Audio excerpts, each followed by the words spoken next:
Mila! Mila, tulong! Aray ko! Aray, hindi ko na kaya. Parang may pumipilipid sa butyan ko. Kanina pa ito habang nasa daan ako eh. Pero habang papalapit ako rito sa bahay, lalong lumalala eh. Para bang may umihila sa mga laman loob ko. Totoy, ano ba? Ano ba nangyayari sa'yo? Diyos ko, bakit ganyan ang itsura mo? Basang-basa ka. Ba't sumugod ka sa ulan? Tignan mo, nanginginig ka pa oh. Halika nga, umupo ka na muna. Sandali, at ikukuha lang kita ng tuwalya at tubig. Wag mo kong iiwan. Hindi ko na kaya. Ang sakit sa tiyan ko. Aray. Akala ko simpleng pananakit lang ng tiyan to eh. Bumili pa nga ako ng gamot. Pero wala ring epekto. Habang tumatagal, parang may kung anong umiikot sa loob na sikmura ko. Pakiramdam ko, may matutulis na ako na kumakalmat sa bituka ko. Hindi ko na alam kung anong nangyayari sa katawan ko, Mila. Natatakot na ako. Teka, huminahon ka muna. Dadaling kita sa ospital. Hindi pwedeng dito ka lang magtiis. Pero sabihin mo muna sa akin, saan ka ba galing ha? Bakit parang takot na takot ka? Hindi lang sakit ang nakikita ko sa mukha mo. Parang may tinatakasan ka. May nanakit ba sa'yo? May ginawa ba sila sa'yo? Dodoy, magsabi ka ng totoo. Ako ang asawa mo. Hindi ko alam kung paano ko ipapaliwanag eh. Pero habang naglalakad ako, pakiramdam ko hindi ako nag-iisa. Ilang beses akong lumilingon kasi parang bang may yabag sa likod ko. Pero wala naman ako nakita. Pero pakiramdam ko may sumusunod talaga sa akin. Naririnig ko, may bumubulong. Mahina lang sa una eh. Tapos palakas ng palakas. Tapos biglang kumirot ang tiyak ko na sobrang tindi.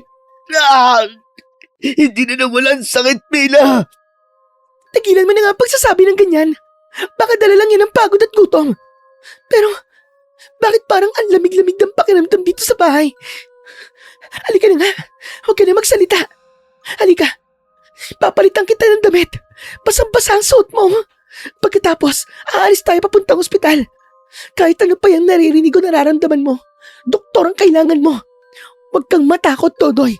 Magagamot ka ng doktor. Mila! Huwag mo akong iiwan. Parang may bumabaw na bakal sa tiyan ko. Baka mamaya mamatay na ako.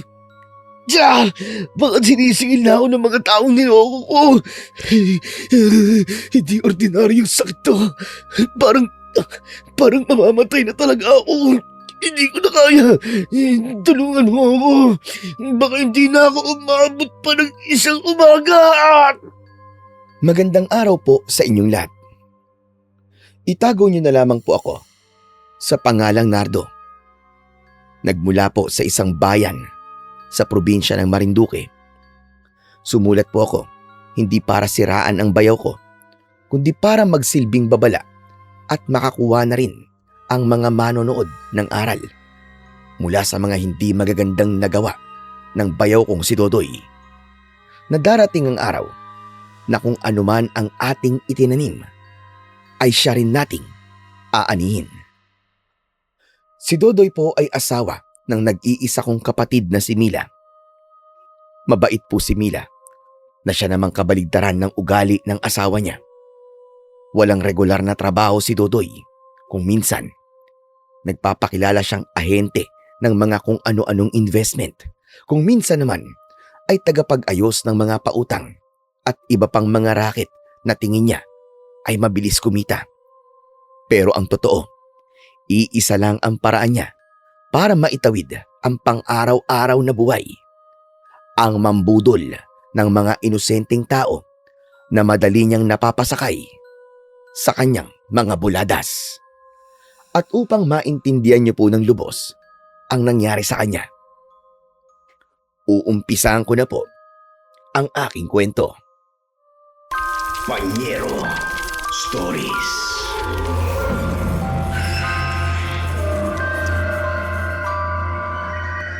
Dodoy, hanggang kailan ba? Hanggang kailan mo ba kami ipapahiya?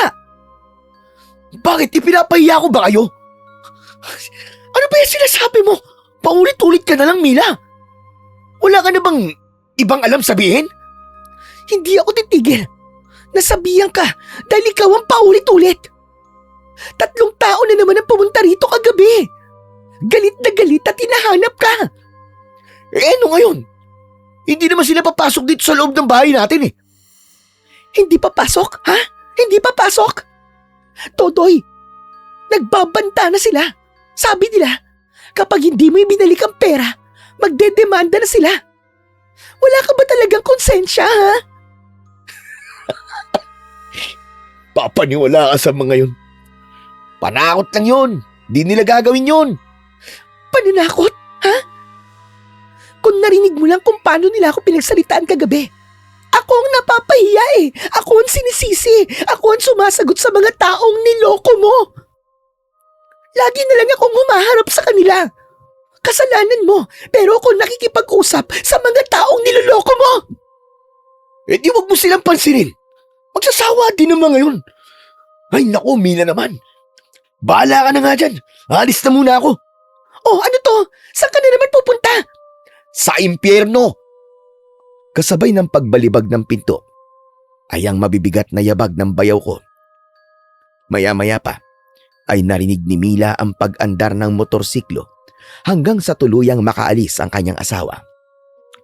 Kanina pa po ako gising at ang malakas na sigawan nila ang gumising sa akin.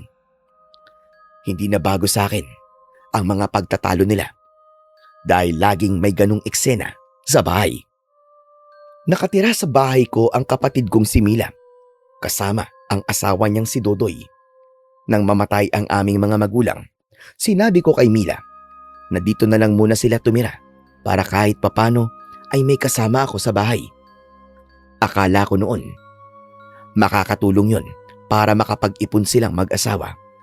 Ang hindi ko alam, ang desisyon pala na yon ang magdadala sa amin sa pinakamabigat na pagsubok na haharapin ng aming pamilya.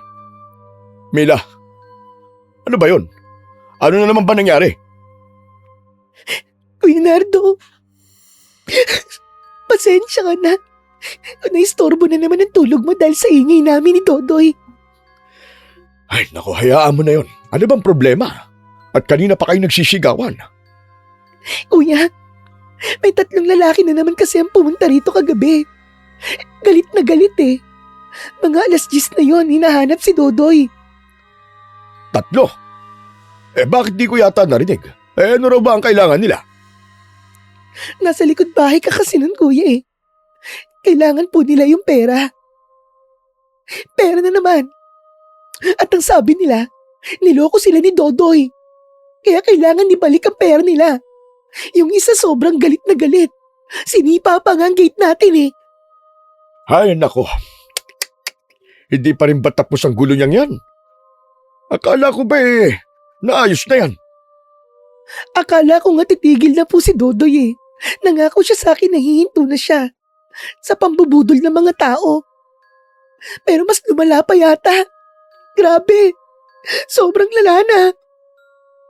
Habang nakatingin ako sa kapatid kong umiiyak, sa harapan ko, ramdam kong hindi na simpleng away mag-asawa ang nangyayari. May mas malalim na problemang unti-unting lumalamon sa buhay nila. At hindi pa sinasabi ni Mila ang buong katotohanan. Sa pakiramdam ko, darating ang araw pati ako ay madadamay na sa mga kasalanang wala naman akong kinalaman. Kinabukasan, maaga pa lamang ay bukas na ang maliit na vulcanizing shop ko sa gilid ng kalsada.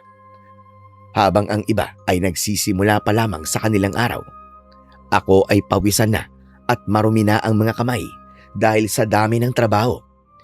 Hindi man kalakihan ang kinikita ko, marangal naman po ang trabaho ko. Para kasi sa akin, importanteng ang bawat pisong kikitain ko ay may kasamang pagod, pagtsatsaga at malinis na konsensya. Aba, swerte yata ako ngayon matatapos ang araw na hindi ako nababakante sa customer. 1, 2, 3, 4. Aba, 480 pesos. Ayos na to. Kahit papano may kinita ako ngayong araw. Aba, teka nga. Si Dodoy ba ang paparating? Anong ginagawa niya rito? Hoy, Bayaw! Oh, Dodoy, halika nga. May papagawa ka ba? Wala naman bayaw, napadaan lang ako. Mukhang seryoso ka yata sa pagbibilang Mukhang paldo ka yata ngayon Magkano ba kinita mo? Ayos na rin. Sapat lang para may maiuwi ako. 400? 500? Maghapon mong pinagpaguran yan? Hindi naman araw-araw malakas ang kita Ganito talaga sa vulcanizing. Pero hindi naman ako nagre-reklamo. Basta kinita ko ng marangal. Ayos na sa akin yun. Bayaw. Hindi ka ba napapagod Maghapon kang pawis na pawis dito sa shop mo. Napapagod syempre. Pero trabaho yan Mas gusto ko na mapagod kaysa matulog na mabigat ang konsensya. Kaya pala hanggang ngayon ganyan pa rin ang buhay mo Ano ka mo? Abay, ano bang ibig mo sabihin? Simple lang naman, bayaw. May mga tao na pinagpapawisan talaga para kumita ng pera. May mga tao naman na pinagtatrabaho ang iba para kumita sila. Teka, di ko naiintindihan, Bayaw Parang ibang sinasabi mo May pinagkakakitaan ako. Isang beses ka lamang maglalabas ng pera, bayaw. Tapos, lalaki na yun ng lalaki. Hindi mo na kailangan magbilad pa sa araw. Hindi mo na kailangan maghawak ng mga maruruming gulong. Aba, Bayaw, wala namang ganun Kung ganun kadali ang buhay, sana mayaman ang lahat ng tao. Masyado kang makaluma sa pananaw mo, bayaw Ano ka ba? 2026 na ngayon. Hindi tayo dapat nagpapahuli. Hindi naman ako makaluma. Naniniwala lang ako na ang perang mabilis dumating, mabilis ding mawawala yan. Hindi lahat, bayaw. Minsan, kailangan mo rin ng diskarte. Nang ganito, hindi puro sipag lang. Aba, maaga kang maluluma niyan. Alam mo, Bayaw, mas gusto kong umuwi sa bahay na pagod kaysa umuwi ng maraming pera na hindi ko naman alam kung saan galing. Napakabait mo naman. Baka tubuan ka ng pakpak niyan, Bayaw, hindi naman sa pagiging mabait yon. Takot lang akong gumawa ng bagay na pagsisisihan ko balang araw. Isa pa, Bayaw. Abay, naniniwala ako sa karma. Lahat ng mabuti at masasamang ginawa natin ay babalik sa atin. Karma? Hanggang ngayon ba naniniwala ka pa rin dyan? Oo naman, Bayaw. Siyempre hindi agad-agad darating yon. Pero darating at darating ang balik ng mga ginagawa natin sa atin. Bayaw. Ako tingnan mo ko May motor ako. Oh, may bago akong cellphone. iPhone 17 pa yan. Tapos, nakakain ko lahat ng gusto ko. Oh, sige nga. Nasaan ang karma? Nasaan? Bayaw, tahimik lang ang karma. Kapag dumating, minsan huli na para umiwas. Naks! Walang ganyan, Bayaw. Pero sige, hihintayin ko na lang Si Bayaw talaga kahit kailan. Bayaw, tandaan mo walang taong hindi nabubudol. Magkakaiba lang ang presyong nakukuha ng nambudol. Bayaw, hindi ka ba talaga natatakot? Baka balang araw merong gumanti sa'yo. Hihintayin ko na lang ang sinasabi mo, Bayaw. Ikaw talaga, Bayaw, ginagawa mong katatawanan ng lahat. Sana hindi ka magsisi pagdating ng araw. Relax, Bayaw.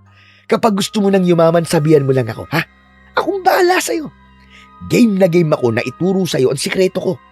Yang 500 a day mo? Ay. Kayang-kaya kong triple niyan. Baka nga kahit 10 doble pa niyan O sige, Bayaw Mauuna na ako. Tahimik na pinagmasdan ko lang ang papalayong motorsiklo ng bayaw kong si Dodoy. Hindi sa naiinggit ako sa motor o sa bagong cellphone niya.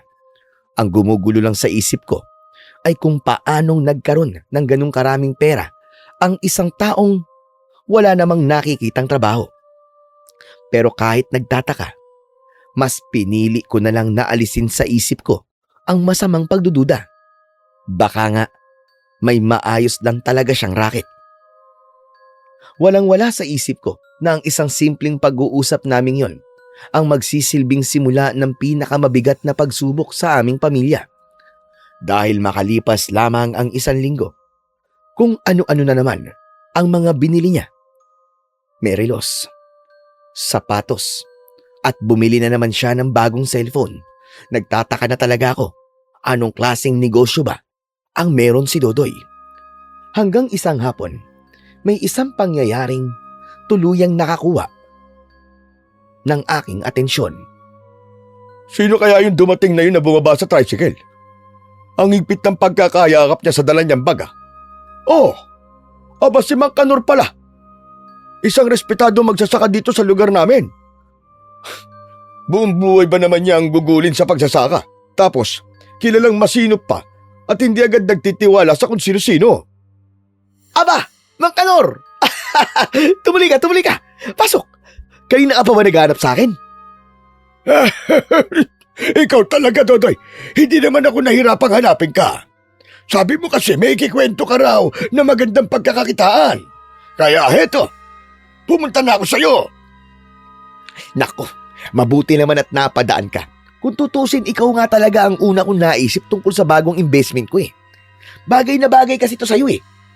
Talaga, Mang Kanor, maniwala ka. Ako? Bakit naman ako? Dahil kilala kita eh. Hindi ka sugarol eh. Hindi ka maluho. Alam kong bawat pisong hawak mo nanggagaling sa pinagpawisan mo. At gusto ko ang mga taong masisipag dahil alam natin na sila rin ang unang umaasenso. Deserve nila yun. Nako, kahit yata nung sipag pa ang gawin ko, hindi pa rin ako aasenso. Kita mo'y hanggang ngayon, hindi pa rin ako mayaman. Kahit may 30 taon na akong magsasaka. Ganito pa rin ang buhay ko. Mahirap pa rin ako. At yan mismo ang masakit pakinggan, Mang Kanor. Ang mga taong nagsisikap, sila pa ang madalas na naghihirap. Samantalang ang iba, nakaupo lang sa opisina. Pakuya-kuya-kuy. Tapos, mas malaki pa ang kinikita. Hindi ba parang may mali, ha? Di ba, Mang Kanor? Totoo naman yun, Dodoy. Minsan nga naiisip ko para bang hindi patas sa buhay. Para bang may kinikilingan ng Panginoon.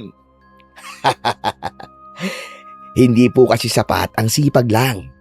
Di ba sabi nga nasa Diyos ang awa, nasa tao ang gawa?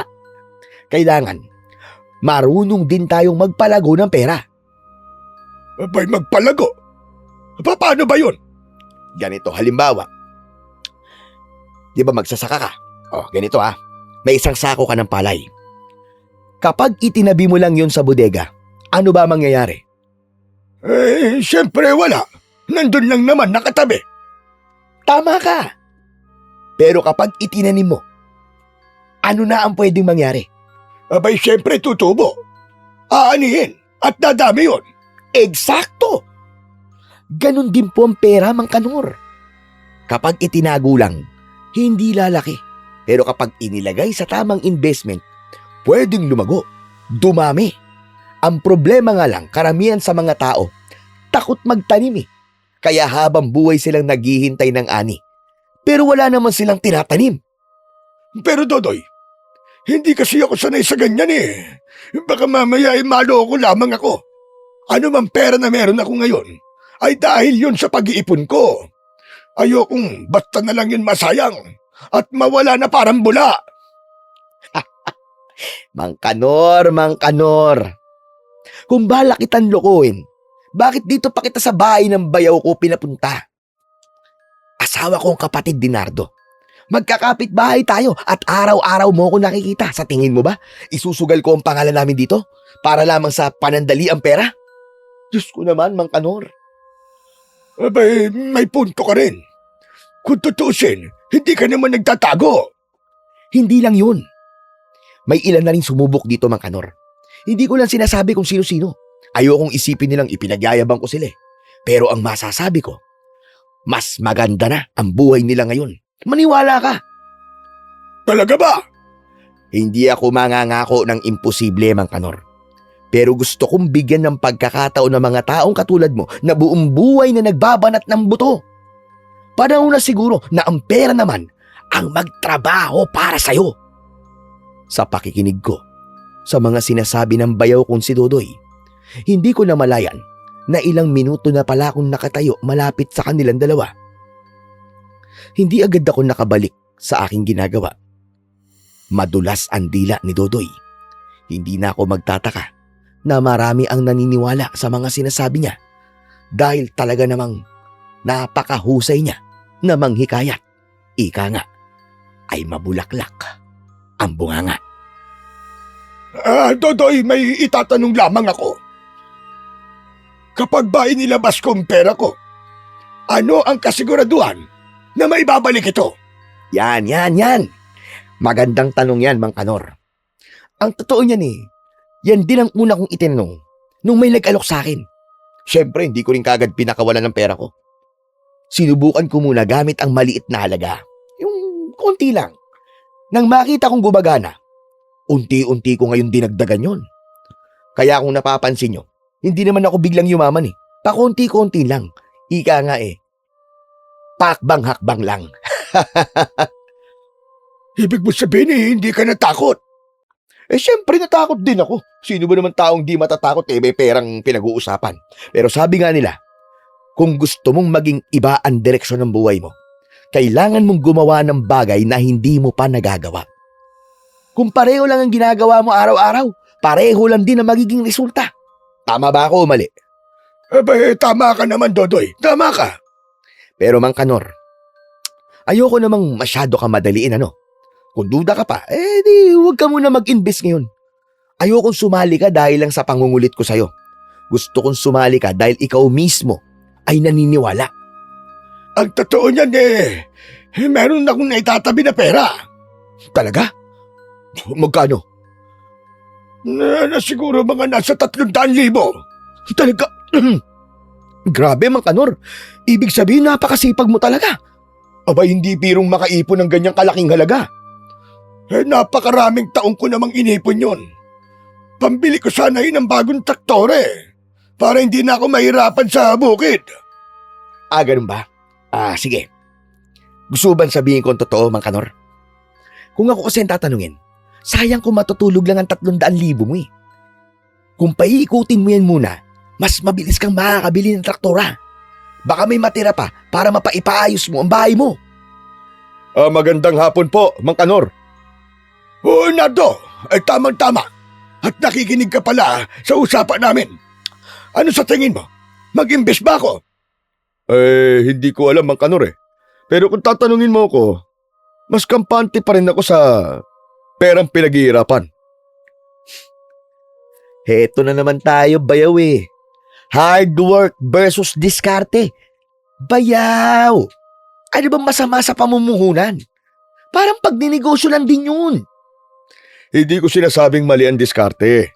Basta siguraduhin lang na walang naargabyadong tao. Bayaw!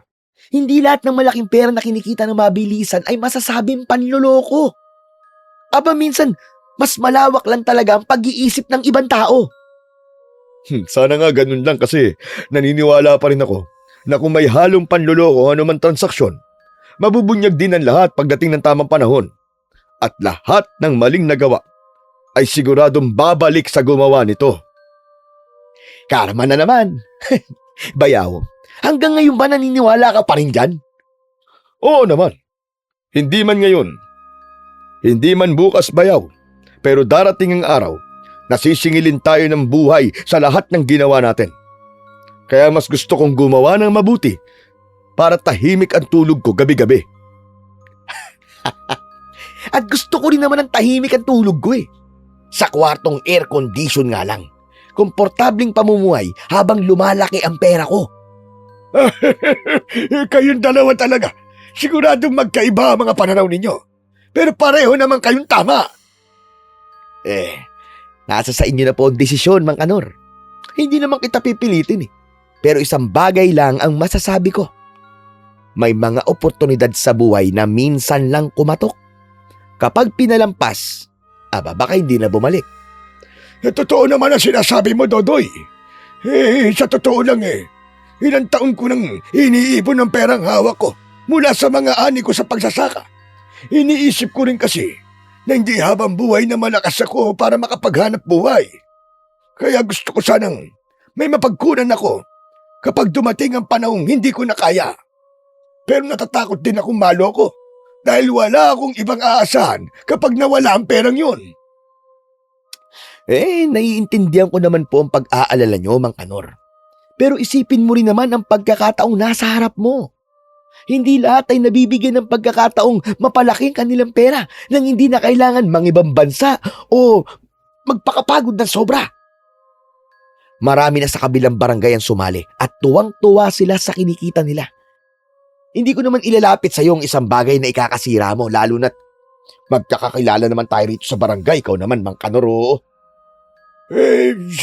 Paano kaya? Bayaw, ang sa akin lang naman Mang Kanor. Huwag tayo magpapadala sa matatamis na pangako. Oo, magandang pakinggan ang mabilis na tubo. Pero mas mahalaga pa rin na alam natin kung saan napupunta ang pera at kung paano ito kumikita. Laging nasa huli ang pagsisisi. Kaya dapat na pag-isipang mabuti ang magiging desisyon mo. Ang perang pinaghirapan mo ay hindi mo basta-basta pinulot kung saan-saan lang, Mang Kanor. Kaya dapat doble o triple pa ang pag-iingat mo. Bayaw, parang masyado ka naman yatang negatibo. Kung ganyan palagi ang iisipin natin, wala talagang mangyayari sa buhay natin. Minsan kailangan din natin sumugal para umasenso. O tignan mo ako. Hindi ako mag-aaksaya ng oras sa bagay na walang kinabukasan. Gusto ko lang naman mabigyan ng pagkakataon ng mga tao rito na maranasan ang buhay na hindi puro pagtitipid at pag-aalala. Alam mo, Dodoy, nakakainggan yung sinasabi mo. Nakakapagod na rin kasing mabuhay na laging nagbibilang ng barya at iniisip kung sasapat ba ang pera hanggang sa susunod na buwan. Kung totoo ngang ligtas at maayos ang pamumuhunan na yan, malaking tulong yon sa tulad kong matanda na wala nang masyadong pagkakataon para magsimula muli. Mang Kanor, hindi naman kita pinipigilan kung yan ang pasya mo. Ang hiling ko lang ay magtanong ka pa at siguraduhin malinaw ang lahat bago ka maglabas ng pera. Minsan kasi, hindi natin kagad nakikita ang panganib kapag sobra tayong umaasa sa magandang pangako. At tandaan mo, ang pinakamahal na leksyon sa buhay ay kadalasang binabayaran ng tiwala. Wala namang masama sa pag-iingat, pero wag din nating hayaang maunahan tayo ng takot. Mang Kanor, mag-isip ka ng mabuti. Pero wag mong patagalin dahil malapit nang magsara ang batch na to. Ayokong dumating ang araw na makita mong umaasenso na ang ibang sumali habang ikaw naman ay nagsisisi dahil hindi mo sinubukan ng pagkakataong minsan lang dumating sa buhay mo. Napuno ng katahimikan ang paligid. Dahan-dahang yumuko si Mang Kanor. Pagkatapos ay marahan niyang binuksan ang lumang itim na bag. Isa-isa niyang inilabas ang makakapal na balot ng perang papel. Parang ilang dekada ng pinag-ipunan. Todoy, pinagkakatiwalaan kita. Huwag mo sana akong bibiguin. Ito na ang halos buong ipon namin ng asawa ko. Ipinagkakatiwala ko na sa iyo yan. Hindi ko po sasayangin ng tiwalang ibinigay niya sa akin, Mang Kanor. Sa tingin ko, ito na ang simula ng pagbabago ng buhay ninyo ng asawa mo. Natameme ako sa nakita kong ginawa ni Mang Kanor. Hindi ko alam kung bakit, pero parang may mabigat na bagay sa aking dibdib. Wala akong ebidensyang may mali sa ginagawa ni Dodoy, kundi pawang mga kutob lamang. At dahil sa matamis na tila at magandang pangako, pinili ni Mang Kanor na sumugal. Ang hindi niya alam, hindi lamang pera ang kanyang isinugal, kundi maging ang kapayapaan ng kanyang pamilya. Lumipas ang halos 2 linggo. Si Dodoy na dati halos walang maipambili ng ulam. Ngayon ay laging may perang inilalabas sa bulsa. Maging ang asawa nitong si Mila ay nagtataka na rin kung saan kumukuha ng pera ang asawa niya. Kuya Nardo, pwede ba kitang makausap? O bakit? Ano ba problema, Mila? Parang ang lalim naman ang iniisip mo. Kuya, may napapansin ka ba kay Dodoy? Parang ang dami-dami niyang pera palagi. Halos araw-araw may inuuwi siyang masasarap na pagkain. Baka naman nakatsamba lang siya sa negosyo na sinasabi niya. Yun na nga ang problema, kuya eh. Tuwing tinatanong ko kung anong negosyo ang ginagawa niya, lagi niyang sinasabi na wag akong maraming tanong. Basta legal daw ang ginagawa niya at maging masaya na lang daw ako dahil may pera kami. Paulit-ulit na gano'n na lamang ang sagot niya pag nagtatanong ako. Hindi ba talaga niya sinasabi kung saan galing ang pera niya? Hindi kuya eh. Tapos para bang lagi siyang nagmamadali kapag may tumatawag sa cellphone niya. Biglang parang ang dami niyang mga kaibigan. Kahit dito sa barangay natin. Ang dami-dami niyang katransaksyon. Nakarinig kami ng busina ng sasakyan sa labas ng bahay. Lumabas kami ni Mila at nagulat kami nang makita naming si Dodo yon. Mila!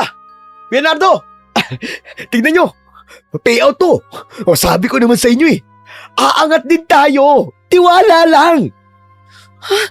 Ang dami mo naman dalang grocery. May makapal na sobre pa. Mukhang maraming laman ah. Kayo lang naman kasi walang tiwala eh. Sinabi ko na sa inyo, kikita talaga doon sa investment na sinasabi ko. Eh nagtataka lang kasi talaga ako eh. Anong nakapagtataka doon, pambira? Investment nga ni Mila, investment! Kinabukasan, maagang maaga pa lang ay usap-usapan na sa buong barangay ang nangyari kay Mang Kanor. Tila ibang tao na ito. Magaan ang mga hakbang at hindi maalis ang ngiti sa kanyang labi na para bang matapos ang mahabang panahon. Tila nabunutan siya ng napakabigat na pasanin. Nardo! Hoy, Nardo! Aba, Mang Kanor, magandang umaga ho. Halika, pumasok ka po rito. Hindi na. May ipapakita lamang ako sa'yo. Anong... grabe. Ang dami naman yan, Mang Kanor. Ito ang una kong payout. Una pa lang ito. Pasasamba at pag nakubra ko na sa mga susunod na linggo ang total ng pera ko, para na akong kumukubra ng mga tubo na lang. Abay nung una, akala ko talaga'y maluloko ko. Pero totoo pala, kumita kagad ang inilabas kong pera. Abay, mabuti naman ho kung ganun, Mang Kanor. Malaking tulong po ito sa inyo. Abay, malaki talaga. Mababayaran ko na ang ibang utang ko. Hindi ko na po problemahin ang pambili ng mga gamot ko. Masaya po ako para sa inyo, Mang Kanor.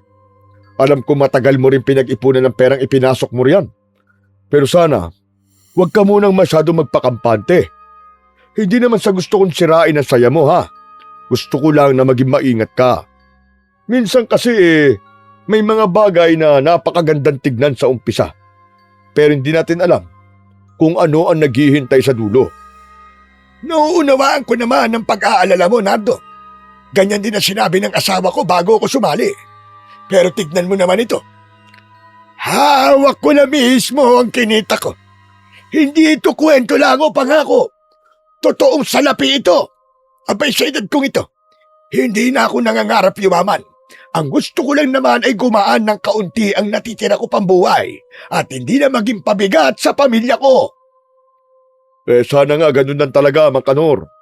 Ang hinihiling ko lang naman, wag mo munang ilagay lahat ang natitira mong ipon. Magtabi ka pa rin para kung sakaling magkaroon ka ng problema, may madudukot ko pa rin pera. Mas mabuti pa rin ang may reserba kesa sa magsisi ka kapag huli na ang lahat.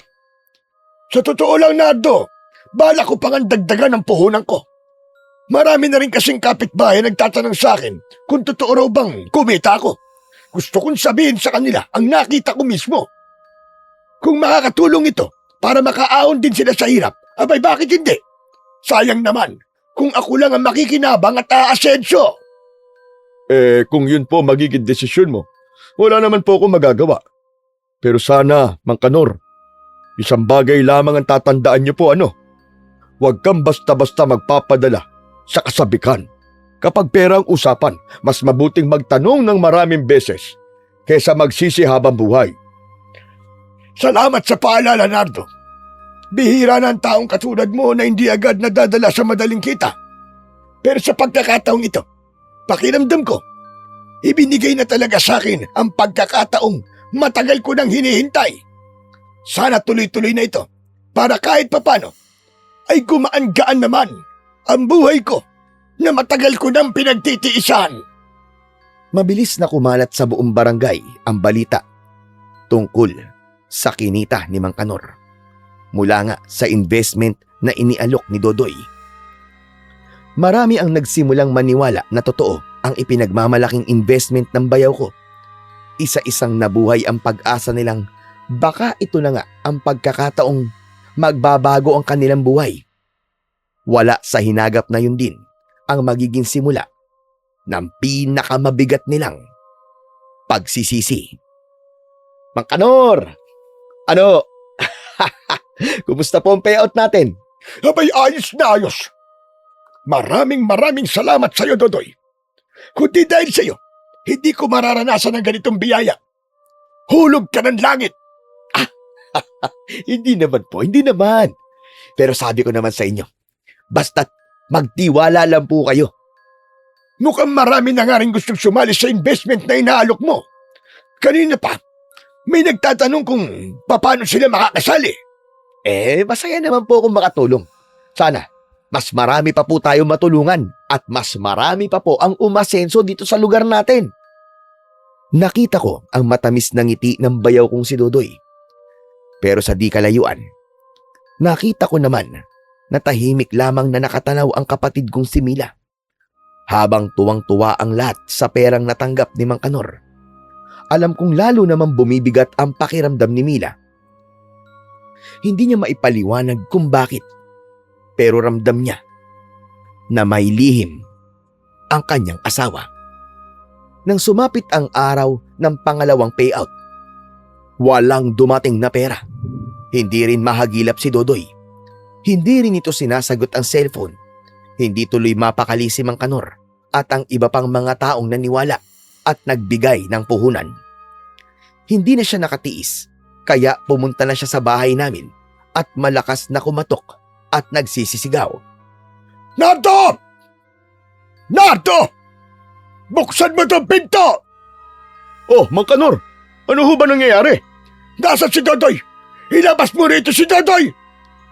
Hindi pa po ba siya nagpapakita? Kasi hindi naman po siya umuwi dito eh. Hindi! Wala akong natanggap na payout. Hindi rin matawagan ang asawa ng kapatid mo. Nasaan si Dodoy? Nasaan siya? Anong ibig mo sabihin na hindi siya umuwi? Baka niloloko na kami ng asawa mo, ha, Mila? Naku, hindi po. Hindi po gagawin ni Dodoy yun, Mang Kanor. Hindi gagawin? Bakit wala pang pera namin? Nasaan na ang ipinangako niyang payout? Mang Kanor, pakalmahin mo muna ang sarili mo. Naiintindihan ko kung bakit galit na galit ka at nag-aalala. Kung alam lang namin kung nasa si Dodoy, hindi namin yung tatago sa inyo. Simula pa kahapon, hindi na rin siya umuwi rito at hindi rin namin siya makontak. Kami rin mismo ay hindi na mapakali sa pagkawala niya. Abay, paano naman akong kakalma, Nardo? Hindi lang ako nawala ng pera. Marami kaming naniwala sa mga pangako ng bayaw mo. Ang iba, isinangla pa ang alaga nilang hayop. Ang iba naman, inubos ang ipon para sa matrikula ng mga anak nila. Ngayon, ni Anino ni Dodoy ay wala kaming makita. Sabihin mo sa akin, sino ngayon ang mananagot sa lahat ng ito? Maniwala kayo sa akin, Mang Kanor. Wala rin po akong alam kung nasan po ang asawa ko. Hindi ko rin po maintindihan kung bakit bigla na lang po siyang nawala nang walang pasabi. Kung totoo ngang may nangyaring masama, gusto ko rin po malaman ang katotohanan. Pero sana, huwag niyo po muna kaming husgahan hanggat wala pa po tayong alam sa totoong nangyari. Nardo, tulungan mo kaming hanapin si Dodoy. Hindi kami titigil hanggat hindi namin nakukuha ang pera namin. Damay-damay na tayong lahat dito! Aba, Mang Kanor, pasensya na po kayo. Pero pinapangako ko po, hahanapin po namin siya. Hindi namin siya itatago sa inyo. Sana nga totoo ang sinasabi mo, Nardo. Pero tandaan mo, hindi lang pera ang nawala sa amin. Kasama roon ang mga pangarap namin makaahon sa hirap. Ang iba sa amin ay nangutang pa para lang makasali sa investment na ipinangako ng Dodoy na yan. Kung hindi siya aharap sa amin, wala kaming ibang magagawa, kundi ang ipaglaban ang karapatan naming mabawi ang lahat ng nawala. Naiintindihan ko po talaga ang galit niyo, Mang Kanor. Kung nandito lang po talaga ang asawa ko, ako mismo magpapaharap sa kanya sa inyo. Hindi ko rin po kayang isipin na mangyayari po ang lahat ng to. Pero sana po ligtas lang siya at sana may maayos siyang paliwanag sa pagkawala niya. Kung niloko kami ni Dodoy, hindi siya patatahimikin ng langit. At kung may justisya man sa mundong ito, susundan siya ng sumpa hanggang sa kahuli-hulihan niyang hininga. Yun lang.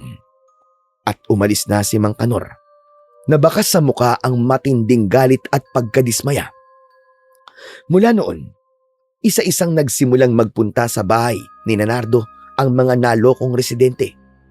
Lahat sila ay may iisang tanong. Nasaan si Dodoy? At kailan nila mababawi ang perang ipinagkatiwala nila rito? Kuya Nardo, hindi ko na talaga alam ang gagawin ko. Halos lahat ng tao sa barangay galit na sa amin. Kahit saan ako magpunta, pakiramdam ko, ako ang sinisisi nila sa pagkawala ni Dodoy. Wala naman akong maisagot sa kanila dahil wala rin akong alam kung nasan ba talaga siya. Gusto ko lang naman umuwi siya ng ligtas at harapin ang lahat ng problemang iniwan niya. Naiintindihan kita, Mila. Pero habang wala si Dodoy, tayo ang sasalo sa lahat ng galit ng mga taong naloko niya. Araw-araw may pupunta rito para magtanong at magmamakaawa. At meron din nagbabanta. Hindi ko sila masisisi dahil pinagpaguran nila ang perang nawala sa kanila. Ang ipinagdarasal ko na lamang sa ngayon, sana buhay at maayos pa si Dodoy para magkaroon pa siya ng pagkakataong ituwid ang lahat. Saan ba kasi natin nahanapin si Dodoy? Saan kaya siya nagpunta? Sandali. Abay si Mang Kanor ba yun? Bakit parang nagmamadali siya maglakad? At anong dala niya sa supot? Abay parang may kandila. O may asin. At kung ano-anong hindi ko maaninag. Teka, papunta yata siya sa lumang bahay na yun ah. Aba Diyos ko, doon nakatira si Aling Pasing ah. Kilala siya ng mga matatanda sa barangay. Ang sabi ng iba, albularyo lang siya. Pero ang sabi naman ng iba, may alam daw siyang mga ritual na hindi dapat pinakikialaman. Kuya, huwag ka naman magsalita ng ganyan. Baka naman may pinagagamot lang si Mang Kanor. Alam mo naman kung ano-ano ang kwento ng mga tao tungkol kay Aling Pasing, di ba? Pero ewan ko rin. Simula nang mawala si Dodoy, parang ang bigat-bigat ng pakiramdam ko. Hindi ako mapalagay sa kung anong gagawin ko. Para bang may kung anong hindi magandang mangyayari. Hindi ko rin alam kung naniniwala ako sa mga ganung bagay. Pero isang bagay lang ang alam ko. Kapag ang isang tao nawala ng pag-asa at desperado na mabawi ang lahat ng nawala sa kanya, kaya niyang kumapit kahit sa mga bagay na dati hindi niya pinaniniwalaan. Sana mali ang kutob ko. Dahil pakiramdam ko, may nagsisimula ng mangyari na hindi natin kayang ipaliwanag. Sana nga mali lang ang iniisip natin, kuya.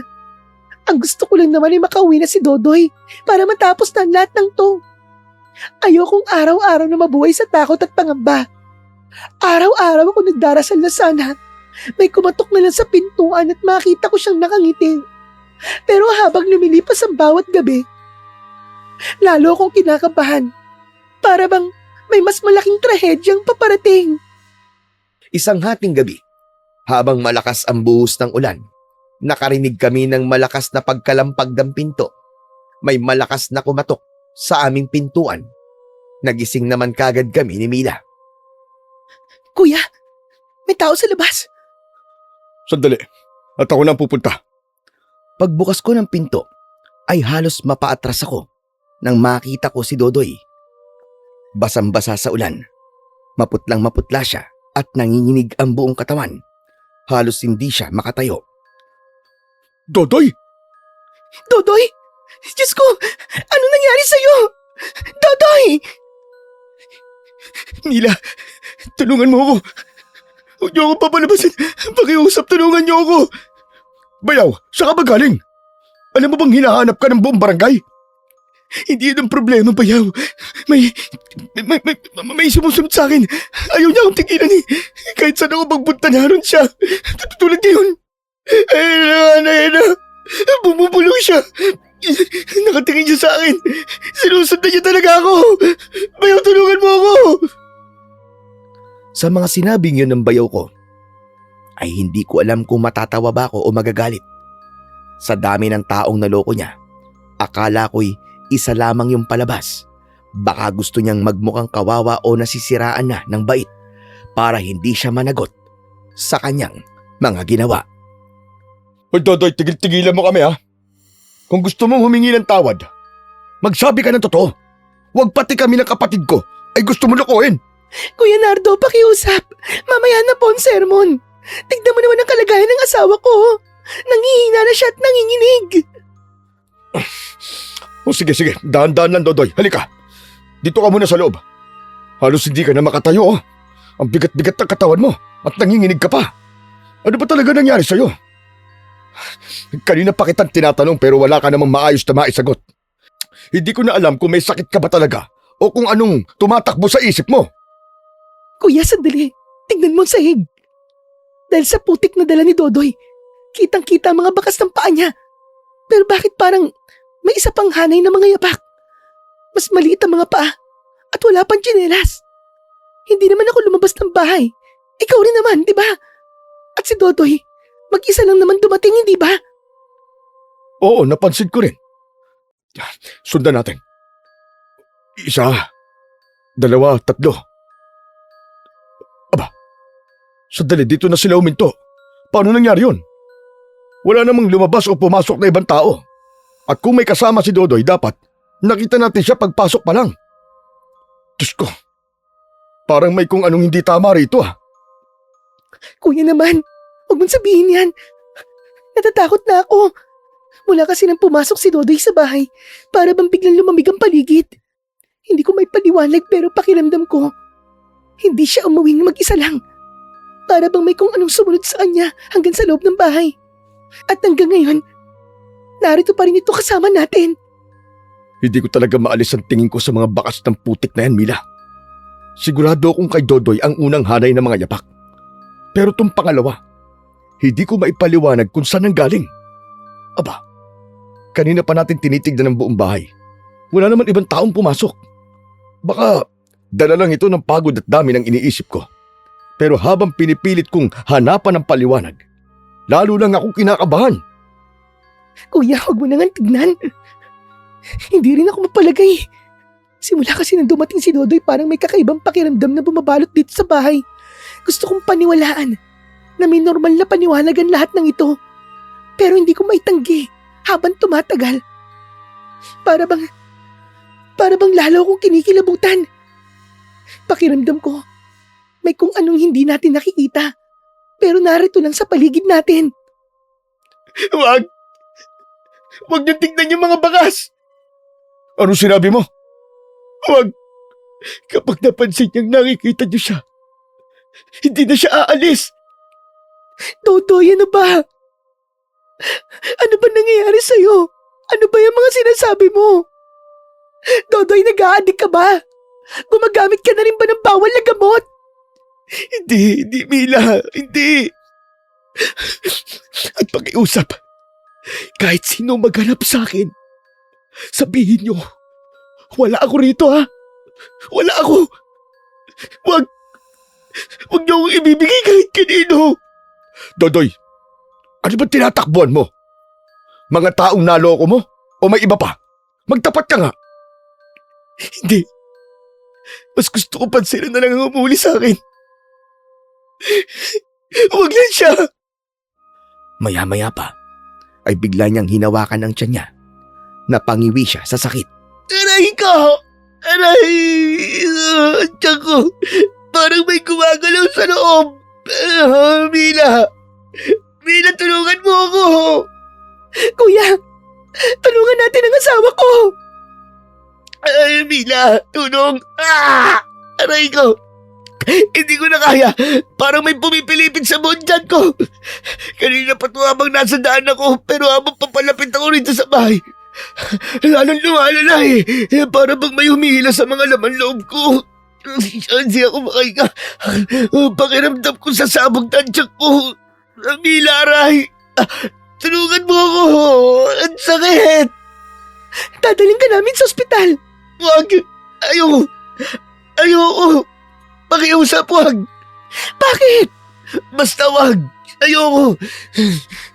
Mila, kapag may narinig kang kumakatok, kahit boses ko pa, wag ka magbubukas ng pinto. Pakiusap! Bakit ba, Dodoy? Ano ba talagang nangyayari? Dahil hindi na ako sigurado kung ako pa ba ang kumakatok. Pagkasabi nun, ay bigla kaming nakarinig ng sunod-sunod na katok sa pinto. Kuya, narinig mo yun? May kumakatok. Diyos ko, ganitong oras ng hating gabi at ganito kalakas ang ulan. Sino naman magpupunta rito? Huwag ka muna lumapit sa pinto. Ewan ko ba? Parang may kakaiba. Tignan mo. May tubig ulan nang pumapasok sa ilalim ng pinto. Sandali. Tignan mo ang siwang sa pagitan ng pinto at sahig sa labas. Bakit may mga bakas na naman ng maliliit na yapak sa labas, kuya? Wala naman tayong naririnig na yabag. Paano nagkaroon ng mga yapak kung walang taong nakatayo doon? Nakikita ko rin, Mila. Huwag kang gagalaw. Dito ka lang sa tabi ko. Hindi ko maintindihan ang nangyayari. Kung may tao sa labas, dapat may anino man lang tayong makita o marinig na humihinga. Pero wala eh. Puro katok lang. At habang tumatagal, parang mas lumalamig ang hangin sa loob ng bahay natin. Hindi ko alam kung ano ang nasa labas. Pero isang bagay lang ang sigurado ko. Ayokong buksan ang pintong yan. Wag! Huwag niyo bubuksan ang pinto. Alam ko kung sino yan. Hindi siya titigil. Sinundan niya ako hanggang dito. Akala ko makakataos ako kapag nakauwi na ako, pero mali ako. Narito siya. Naniningil siya sa akin. Pakiusap. Huwag niyo siya hayaang makapasok. Ayoko na. Ayoko na. Halos hindi kami nakatulog ng gabing yun. Hanggang kinabukasan ay tila lalo pan lumala ang kondisyon ni Dodoy. Kuya, tignan mo si Dodoy. Parang lalo siya nangihina. Hindi na siya halos makabangon sa higaan. Kanina pa ako sumusubok na pakainin siya ng kahit na ano, kahit konting lugaw. Pero bawat subo, isinusuka lang niya. Hindi rin siya makatingin ng diretsyo. Kung ano-ano ang ibinubulong niya na hindi ko naman maintindihan.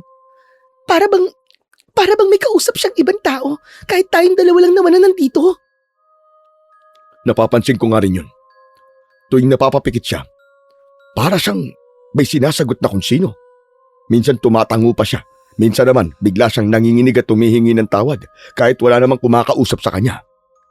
Hindi ko na alam kung sakit lang ba ang nagpapahirap sa kanya o may iba pang nangyayari na hindi kayang ipaliwanag ng kahit na sinong doktor. Bandang 9:00 ng umaga, may kumatok sa pinto. Mahina lang, parang nag-aalinlangan. Pagbukas ko, bumungad sa akin si Mang Kanor, pero ibang-iba na ang itsura niya. Ang dating galit na matanda, ngayon ay tila ba hindi mapakali. Namumutla at halatang hindi rin nakatulog. Oh, Mang Kanor, may kailangan po ba kayo? Nardo, pwede ba kita makausap? Kayong dalawa lang ni Mila. Alam ko na nandito si Dodoy at pangako. Hindi ako mananakit o manggugulo. Sige, pumasok ka, Mang Kanor. Diyos ko, yan na ba si Dodoy? Bakit ganyan ang itsura niya? Malaki na ang inihulog ng katawan niya. Hindi na po siya kumakain. Hindi na rin po halos umiinom ng tubig. Hindi namin alam ang gagawin, Mang Kanor, dahil wala kaming ideya sa mga nangyayari sa kanya. Ayaw din naman niya magpadala sa doktor. Mang Kanor, may alam ho ba kayo sa pangyayaring ito? Nato, may kasalanan ako. Nung hindi na dumating ang pangalawang payout, nagtilimbig lang isip ko. Galit na galit ako. Pakiramdam ko pinaglaruan niya ang natitira kong pag-asa. Ngayon, naalala ko si Aling Pasing. Alam kong maraming natatakot sa kanya. At alam kong marami ring naniniwala na may kakaiba siyang kakayahan. Kaya pala, nakita ka ni Kuya sa bahay ni Aling Pasing, Mang Kanor. Oo, ako yun. Humingi ako ng tulong sa kanya. Ang sabi ko, gusto kong maramdaman ni Dodoy ang sakit na idinulot niya sa aming lahat. Pero hindi ko sinabi na gusto ko siyang mamatay. Ano hong sinabi niyo kay Aling Pasing? Nung una ayaw niya. Paulit-ulit niya sinabi na galit ang umiiral sa puso ko. At kapag galit ang ipinantawag ko, galit din ang sasagot. Pero nagpumilit ako hanggang sa tinanggap niya ang dala kong kandila, asin at ang panyo ni Dodoy. Huh? Panyo? Oh, nung minsang nag-payout siya, naiwan niya ang panyo niya sa mesa. Itinago ko yun. Hindi ko alam na yung palang gagamitin ko para gumanti sa kanya. Diyos ko, hindi ko ginusto ito. Akala ko'y matatakot lang siya at aamin. Tapos ay ibabalik niya ang pera ko. Pero kahapon, binalikan ko siya yung pasing. At hindi ko makalimutan ang sinabi niya sa akin. Bakit to? Ano ho ba sinabi niya sa inyo, Mang Kanor? Sinabi niya sa aking huli na dahil nasimulan na ang paniningil. Hindi na tao maniningil. At wala nang mangkukulam ang kayang pumigil. Wag! Huwag mo ako ilapit sa kanya. Hindi ko na uulitin. Patawad! Patawad! Sabay-sabay kaming napalingon kay Dodoy. Nakatitig siya sa isang sulok ng kisame. Nanginginig at nanlalaki ang kanyang mga mata na para bang may tao siyang nakikita. Pero kaming tatlo lang naman ang naroon. Wala kaming nakita kahit anino. At doon ko naisip na baka hindi na lamang galit ng tao ang humahabol sa bayaw ko na mambubudol. Siguradong may iba pa. Kung gusto pa nating mailigtas si Dodoy, wala na tayong dapat pag-isipan. Hindi ko sinasabing sigurado ang mangyayari. Pero ito na lang ang natitira nating pag-asa.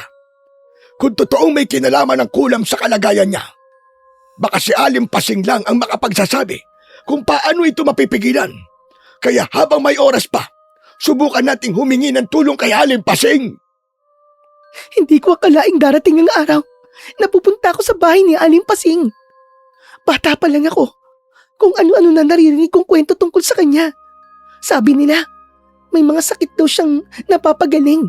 Pero may mga nagsasabi rin na siya rin na marunong magpadala ng mga sakit at sumpa. Hindi ko alam kung ano ang paniniwalaan ko. Pero kung ito lang ang natitirang pag-asa ni Dodoy, handa kong gawin ang lahat. Kahit sobra akong natatakot. Hanggang maya-maya pa, lumabas kami ng bahay para pumunta sa bahay ni Aling Pasing. Kailangan natin mag-ingat habang papalapit tayo sa bahay ni Aling Pasing. Parang may kakaibang katahimikan. Wala akong marinig na ibon o kahit anumang kuliglig. Ni isang bata, wala rin naglalaro sa paligid. Tanging hangin lang ang umiihip. Hindi ko may paliwanag. Pero pakiramdam ko, para bang ayaw tayong papasukin sa bahay ni Aling Pasing. Sana lang hindi tayo magsisi sa pagpunta natin dito. Kuya, bukas ng tarangkahan. Dahan-dahan lang tayo. Ewan ko ba, parang ang bigat-bigat ng hangin sa loob ng bakuran na to. Sandali, narinig niyo ba yon? Parang may nagsalita sa loob ng bahay. Hindi pa man tayo nakapasok. Para bang alam na kagad ni Aling Pasing na nandito tayo. Hagad ka na lamang kayo. Pagkarinig namin ng boses ay napahinto kami at nagkatiinginan kaming tatlo. Hindi pa man kami kumakatok ay alam na niya na naroon kami. Unti-unti siyang lumabas ng bahay. Payat at maputi ang buhok ni Aling Pasing, ngunit matalim ang kanyang mga mata. Ilang sandali niya kaming pinagmasdan. Pagkatapos, bigla siyang napatingin sa likuran namin. Akala ko, tatlo lang ang darating. Bakit apat kayo? Aling Pasing, tatlo lang po kami. Hindi. May isa pa. At kanina pa siya nakasunod sa inyo. Nariyan siya sa likuran ninyo. Aling Pasing, huwag niyo naman po kaming takutin. Hindi ko kayo tinatakot. Binabalaan ko lamang kayo. Pagkasabi nun, ay lumapit sa amin si Aling Pasing. Pagtapat niya sa harapan ko, bigla niyang isinara ang tarangkahan at saka dinampot ang isang mangkok na may lamang tubig. May ibinulong siyang panalangin. Pagkatapos, marahan niya kaming winisikan. Isang napakalakas na bugso ng hangin ang dumaan. Napapikit kaming tatlo. Pagdilat namin, ay tahimik na uli ang paligid. Ngayon, pwede na kayong pumasok. Aling Pasing, ano po ba talaga nangyayari sa bayaw ko? Hindi ko siya kinulam. At kung yan ang ipinunta niyo rito, maling tao ang sinisisiri niya. Pero ako lumapit sa iyo. Ako humingi ng tulong. Kasalanan ko ito, Pasing.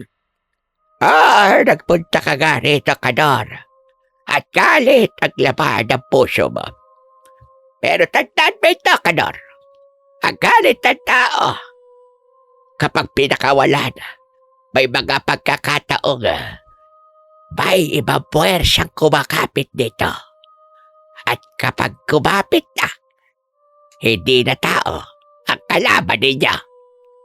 Aling Pasing, paano na po ang asawa ko? Tulungan niyo naman po si Dodoy. Mahinang-mahina na po siya. Galing ako sa asawa mo. May kailangan akong makita, pero tandaan niya. Kapag mali ang inala ko, may pag-asa pa siya. Ngunit kung tama, hindi lang buhay niya ang nalalagay sa alanganin. Pati kayo na malalapit sa kanya ay maaari ding madamay. Tahimik kaming naglakad pauwi. Pero habang naglalakad, ay hindi ko maiwasang lingunin ang daang pinanggalingan namin. Hindi ko alam, pero pakiramdam ko ay may mga matang nakatingin sa amin. At habang papalayo kami sa bahay ni Aling Pasing, may isang uwak ang biglang dumapo sa bubong ng kanyang bahay at sumigaw ng paulit-ulit na para bang nagbibigay ng babala sa mas mabigat pang trahedya na paparating. Nandito na tayo sa labas ng bahay ko. Huwag mo na kayong papasok. Dahil hindi pala tayo nandirito. Aling Pasing, ano pong ibig mo sabihin na hindi lang tayo nandito? Tayo lang naman po ang dumating Wala tayong kasunod at wala rin tayong nakitang ibang tao sa daan. Pero, oo nga no, bakit nga po parang biglang lumamig ang paligid? Hindi ito ordinaryong lamig. Parang may kung anong bumabalot sa katawan ko na hindi ko may paliwanag. Kuya, ako rin. Kanina pa ako nilalamig. Tsaka parang ang bigat-bigat ng hangin dito. Hindi ako mapakali. Aling Pasing, wag mo naman kaming takutin. Kung may alam ka sa nangyayari kay Dodoy, sabihin mo na sa amin. Makikinig kami. Napansin niyo ba? Hindi pa man tayo nakakapasok para bang may kung anong nakatingin sa atin. Hindi ko alam kung guni-guni ko lang ba ito o dala ng takot. Pero pakiramdam ko talaga na may nangyayaring hindi kayang ipaliwanag ng normal na pag-iisip. Huwag mo na kayong magsalita. Hayaan niyo kung pakinggan ang iniwan niyang bakas. Hindi lahat ng tumaraan ay nakikita ng mga mata. May pagkatilalang na hindi nag-iiwan ng anino. Pero nag-iiwan ng presensya. At kung tama ang nararamdaman ko, hindi umalis ang sumunod kay Dodoy. Hanggang ngayon, ay nakadikit pa rin ito sa kanya. Nandito pa rin siya. Nandito pa rin ang nilalang na yon. Sino po, Aling Pasing? Sino pong nilalang? Huwag nitong itanong. At lalong huwag niyong subukang hanapin. Mabagal na naglakad si Aling Pasing patungo sa higaan ni Dodoy. Nang makita niya si Dodoy, bigla naman itong napaatras hanggang dumikit sa likod ng dingding. Kitang-kita ko nang biglang nanlaki ang kanyang mga mata. Wag! Huwag mo siyang ilalapit sa akin, pakiusap! Wag! Ayoko na! Ayoko na! Dodoy! Si Aling Pasing siya, ano ka ba? Hindi siya! Hindi! Yun yung nasa likod niya! Nasa likod niya! Nagulat kami nang biglang natumba ang isang monoblock chair kahit wala namang humawak sa upuan. Napaatras kaming lahat, maging si Mang Kanor ay napakapit sa aking balikat. Si Aling Pasing lamang ang nanatiling nakatayo. Hindi siya lumingon, hindi siya natinag, at para bang inaasahan na niya ang nangyari. Ayaw niya. Nagbay nakikialam. May pag-asa pa ba siya? Makakaligtas pa ba si Dodoy Pasing? Meron. Pero hindi magiging madali. Ang pinakapabigat na sumpa ay hindi nagsisimula sa katawan. Nagsisimula yon sa konsensya ay kapag tuluyan na nitong nilabo ng tao, susunod na ang katawan niya. Pero, kung hindi ka ang kumulam kay Dodoy, sino? Sino Aling Pasing? Sino? Hindi natin alam. Pero hindi na mahalaga yon sa ngayon. Ang importante ay ang mailigtas natin ang asawa mo. Pagkasabi nun, ay lumapit si Aling Pasing kay Dodoy. Inilapit niya ang kanyang palad sa noo nito. Biglang napasinghap si Dodoy na para bang may nakita siyang kung ano na lalong nagpalaki sa kanyang takot. Nasa bintana! Nakatayo siya sa bintana! Wag! Huwag niyo papasukin dito! Wag! Wag! Biglang sabay-sabay na bumukas ang lahat ng bintana. Kuya Nardo! Ang mga bintana! Isa-isang nagbukasan! Pumasok ang napakalakas na hangin. Nagliparan ang mga lumang litrato. Nahulog sa sahig ang mga plato. At sa gitna ng ingay, may isang tunog na hanggang ngayon ay hindi ko pa rin makalimutan. Hindi yun iyak at hindi rin tawa, kundi bulong na nanggagaling mismo sa loob ng aming bahay. Hindi namin maunawaan ang mga salita, pero sa bawat pagbulong, lalong namimilipit sa sakit ang bayaw ko na si Dodoy. Lumabas ka! Labas! Hindi pa siya sa'yo! Lumabas ka rito! Biglang tumahimik. Nawala, pati ang malakas na simoy ng hangin. Parang makapangyarihan ang boses ni Aling Pasing, kaya ang akala naming tapos na.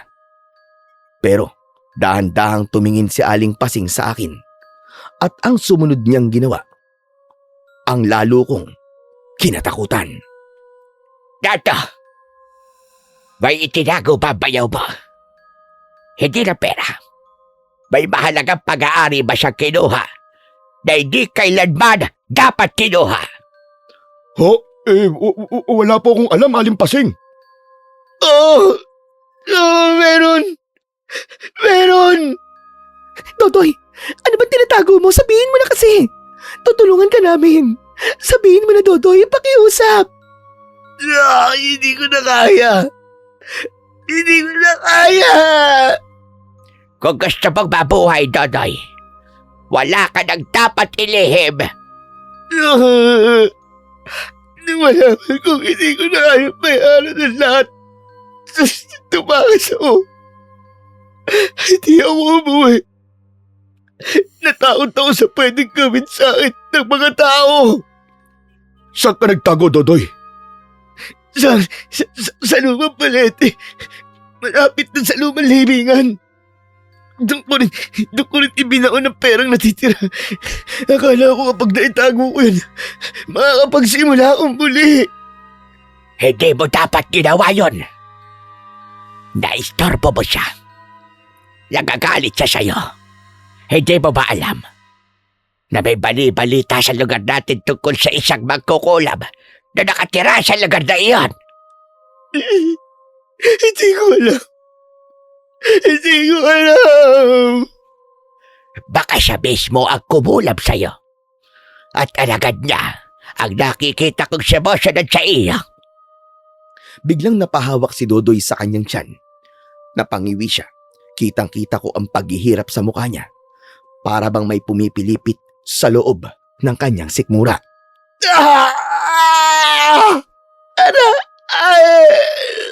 Wag! Ay, pakiusap! Diyos ko! Ang sakit! Aray ko! Aray! Dodoy! Dodoy! Diyos ko po! Ang asawa ko! Narito na siya! Ayaw na niyang maghintay! Bigla na lang sabay-sabay na nabasag ang mga gamit sa kusina. Napahiyaw si Mila sa magkahalong gulat at takot. At ako, napatakbo ko papunta sa kusina. Wala akong nakita pero ang lahat ng plato, basag na nagkalat sa saig. Pagbalik ko sa sala, nakita kong nakahawak si Aling Pasing sa balikat ni Dodoy. Makinig ka sa akin. Hindi ka niya mapapatay hanggat may panahon ka pang magsisi. Pero kapag nagsinungaling ka pa, mas mabigat ang sisingilin niya sa'yo. Maniwala ka, Dodoy. Aamin ako. Ibabalik ko na ang pera ng mga tao. Pangako. Hindi sapat ang salitang pangako. Kailangan mong harapin ang bawat taong sinaktan mo at niloko mo. At kailangan mong ibalik ang bawat pesong kaya mo. At ang lugar na inistorbo mo. Hanapin mo ang sinasabi mong kubo na magkukulam. At humingi ka ng tawad sa kanya, Dodoy. Tahimik kaming nakatingin kay Dodoy nang may marinig kaming kakaibang tunog. Mahina. Para bang may matigas na bagay na gumugulong sa loob ng kanyang tiyan. Wala sa hinagap namin na sa mga oras na yun ay masasaksiyan namin ang isang kakilakilabot na paniningil. Diyos ko, lalo pa nanghihina si Dodoy. Anong gagawin natin? Dodoy, subukan mo kumain kahit konting lugaw lang. Hindi ko kaya, Mila. Hindi ko kaya. Parang may kung anong bumabara sa lalamunan ko. Mila. Dodoy! Dodoy, ano nangyayari sa'yo? Dodoy! Aray ko.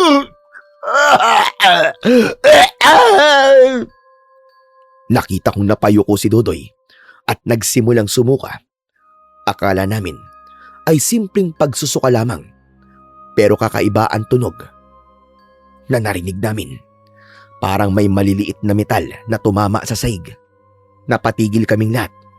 Muling umubo si Dodoy at sumuka ng sumuka ng maliliit na lumang barya. Diyos ko po! Ano yan? Hindi! Hindi maaari! Barya ang mga yan ah! Paano nagkaroon ng barya sa loob ng katawan ni Dodoy?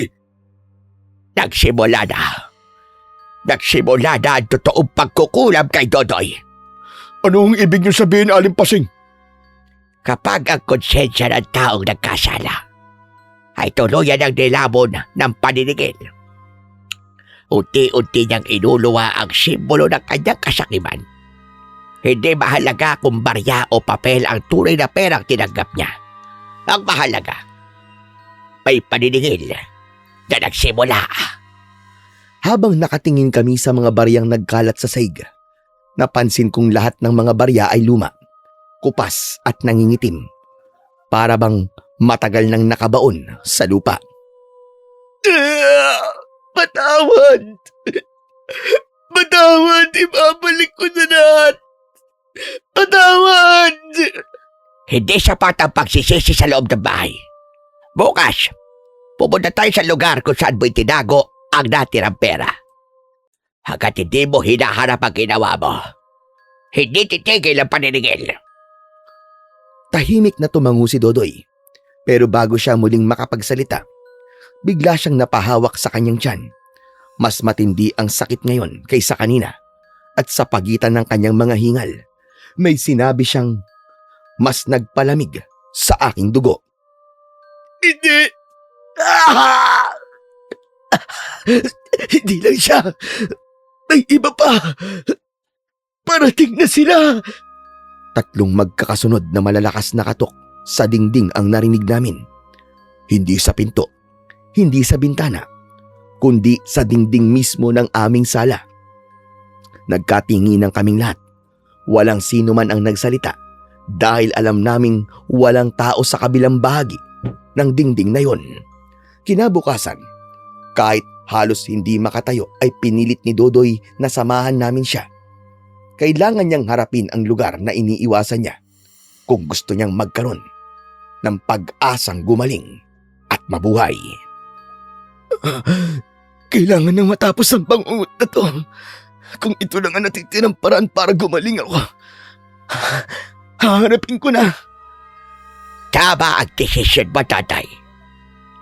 Hindi ka gagaling kung puro takbo ang gagawin mo. Kailangan mong balikan ang pinagmulan ng lahat at harapin ang takot na matagal lang nakakadena sa'yo. Huwag kang mag-alala. Sasamahan ka namin hanggang sa huli.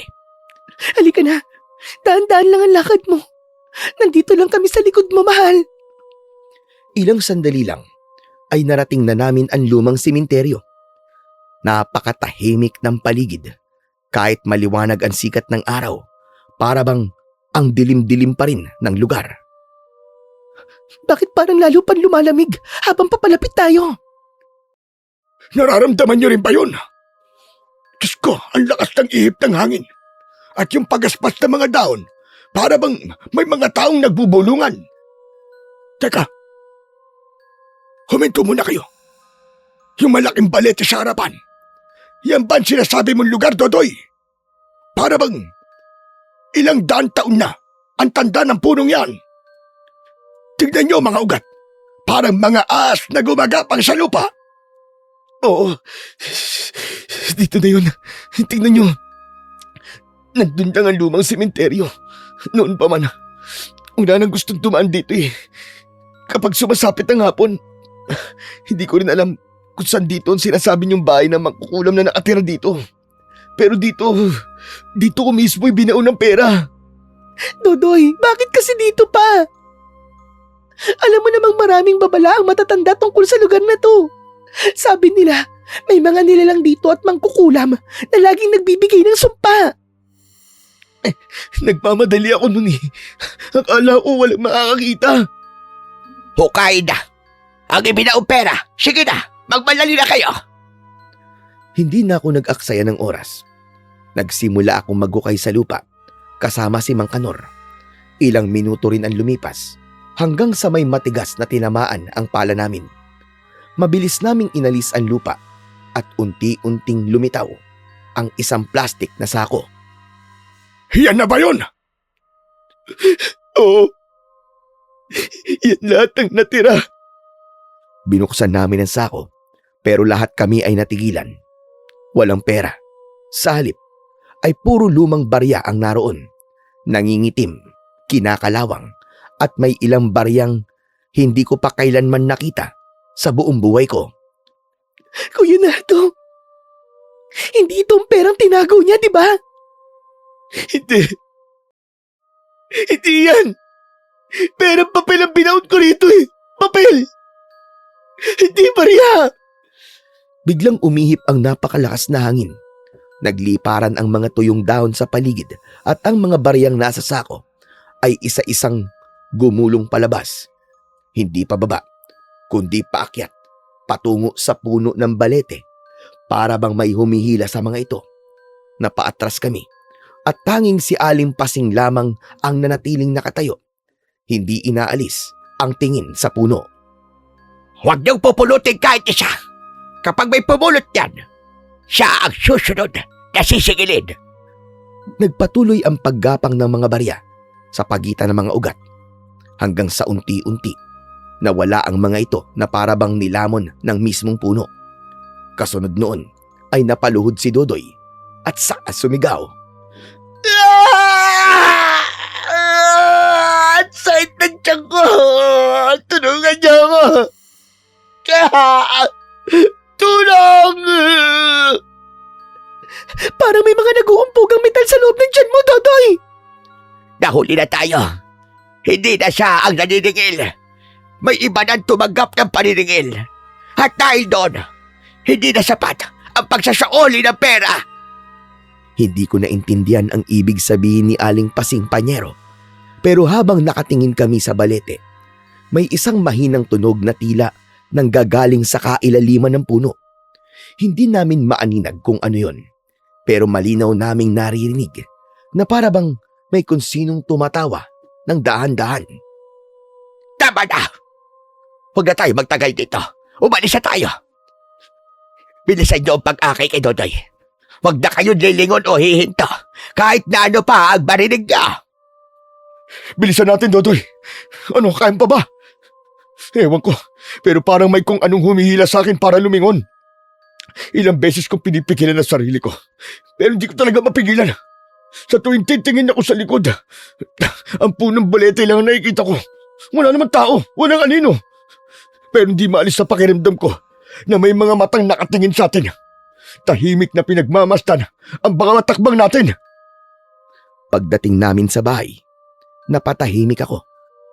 Halos mabuwal na si Dodoy sa sobrang pangihina. O dahan-dahan! Dahan-dahan lang! Mila,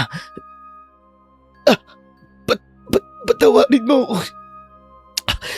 Pati kayo, nadamay dahil sa kagagawan ko. Tumigil ka, Dodoy. Lalaban tayo. Malalagpasan din natin to. May awa ang Panginoon, Dodoy. May awa siya. Hindi ko narinig na sumagot si Dodoy. Basta't nakatitig lamang siya sa kisame na para bang may sinusundan siyang gumagalaw. Hanggang sa biglang nanlaki ang kanyang mga mata. Nandiyan na naman siya! Sa itas! Huwag kayong tumingin sa kisame! Wag! Pero imbis na wag tumingin, ay napatingin kaming lahat. May narinig kaming tila mabibigat na akbang sa ibabaw ng aming bubong. Para bang paikot-ikot. Napayakap sa akin si Mila dahil sa takot. Si Mang Kanor naman ay tahimik na napapikit at para bang nagdarasal. Si Aling Pasing ay hindi inaalis ang tingin sa kisame. Makinig kayo. Ano ba na marinig niyo? Huwag kayong lalabas. Lalong lumakas ang mga yabag.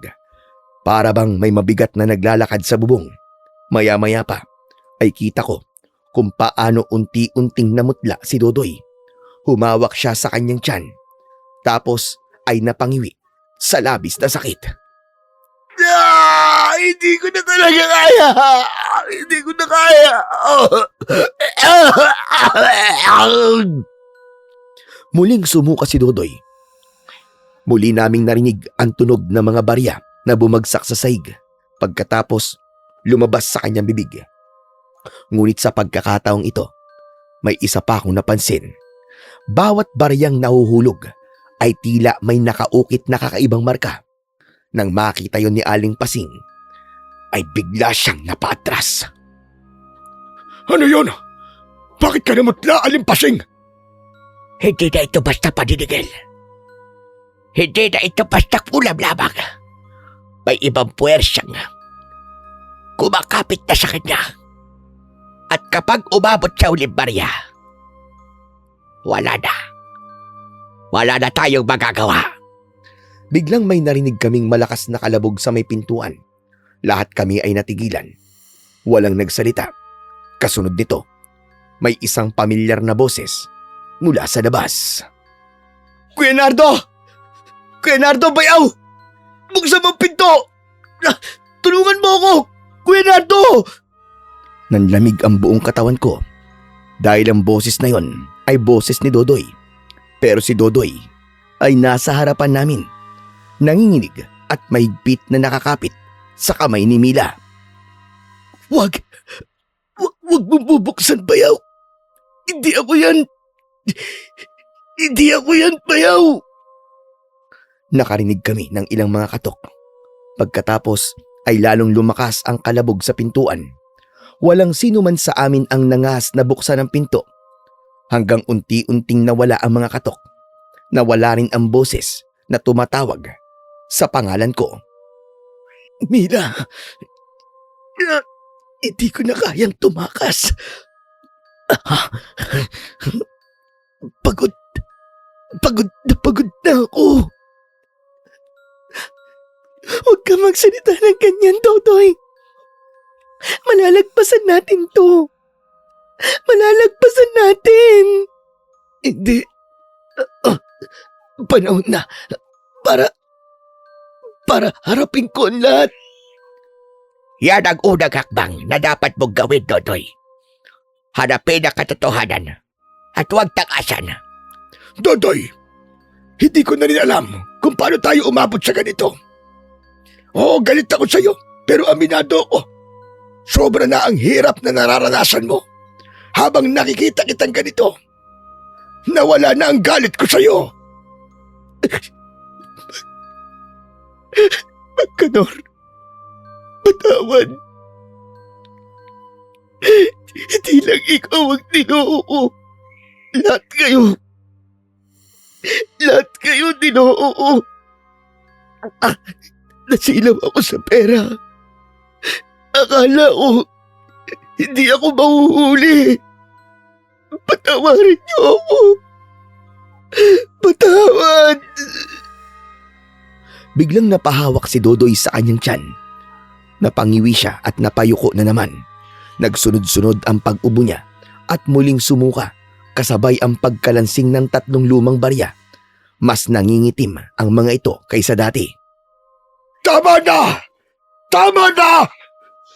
Kung ako man ang dahilan kung bakit nagsimula ang lahat, ako na lang ang sigilin!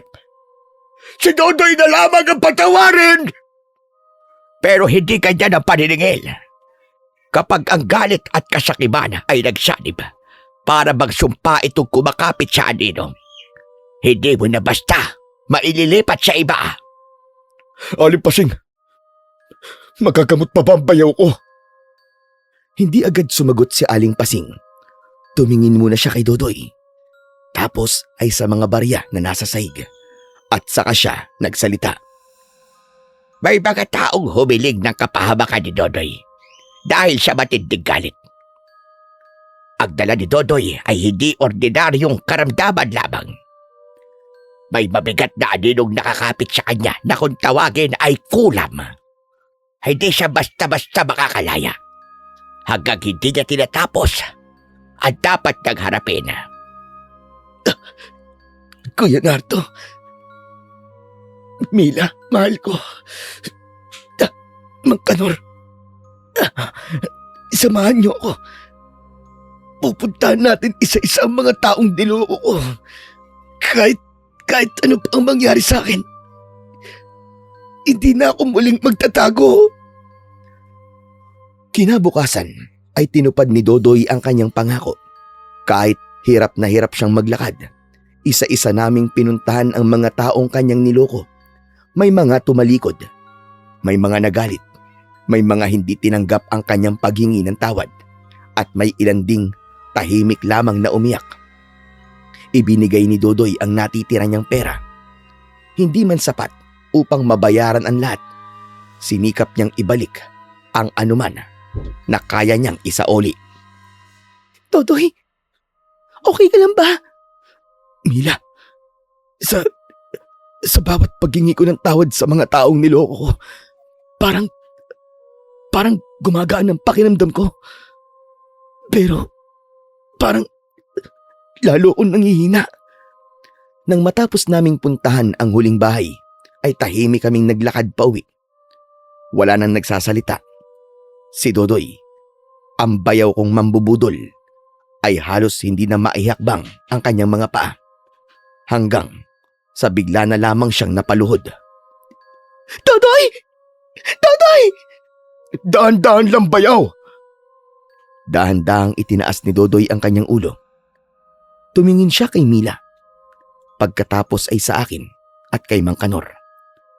Ngumiti si Dodoy. Sinubukan niya magsalita. Pero walang lumabas na boses sa kanyang bibig. Bumubuka lang ang kanyang mga labi. Muli niyang sinubukan, pero wala pa rin. Dodoy! Magsalita ka, mahal ko! Pakiusap! Sabihin mo ang pangalan ko! Mila, walang boses na lumalabas sa mga bibig niya. Wala na. Kahit isang tunog o isang bulong, wala. Tuluyan na nawala ang boses niya. Diyos ko! Hindi! Hindi pwede mangyari ito, Dodoy! Dodoy! Aling Pasing, bakit nagkaganon? Hindi lahat ng paninigil ay buhay ang kinukuha. Minsan, ang kinukuha ay ang mismong bahagi ng katawan na ginamit sa pagkakasala. Ginamit niya ang kanyang dila sa pagsisinungaling, sa panloloko, sa pagbibigay ng mga pangakong hindi niya tinupad. Ngayon, habang buhay niyang dadalhin ang katahimikan. Dodoy, pinapatawad na kita. Sana, patawarin mo rin ang sarili mo. Hanggang sa lumipas ang maraming buwan, Panyero. Unti-unti namang bumalik ang lakas ni Dodoy. Naghanap siya ng marangal na trabaho at namuhay ng tahimik. Sa tuwing may gusto siyang sabihin, ngumingiti na lamang siya at sumisenyas dahil alam niyang hindi na muling babalik ang kanyang boses. Natutunan din niyang tanggapin ang aral mula sa kanyang mga maling ginawa, na ang perang nakuha sa panloloko ay maaaring magbigay ng panandaliang ginawa, pero balang araw ay babawiin ng tadhana sa ibang pamamaraan. Dahil walang perang galing sa panloloko ang nagdadala sa tunay na pagpapala. Hanggang dito na lamang po ang aking kwento. At sana po ay may natutunan kayo na magandang aral. Maraming salamat po sa walang sawa niyo pong pagsuporta at pakikinig sa Panyero Stories. Sana po ay mag-subscribe na rin po kayo at pindutin niyo po ang like at notification bell para palagi po kayong updated sa aking mga bagong kwento. At mag-iwan na rin po kayo ng kahit isang comment. Muli, maraming salamat po at pagpalain po tayong lahat ng ating dakilang Panginoon na siyang pinakamakapangyarihan sa lahat. Hanggang sa muli, mga Panyero.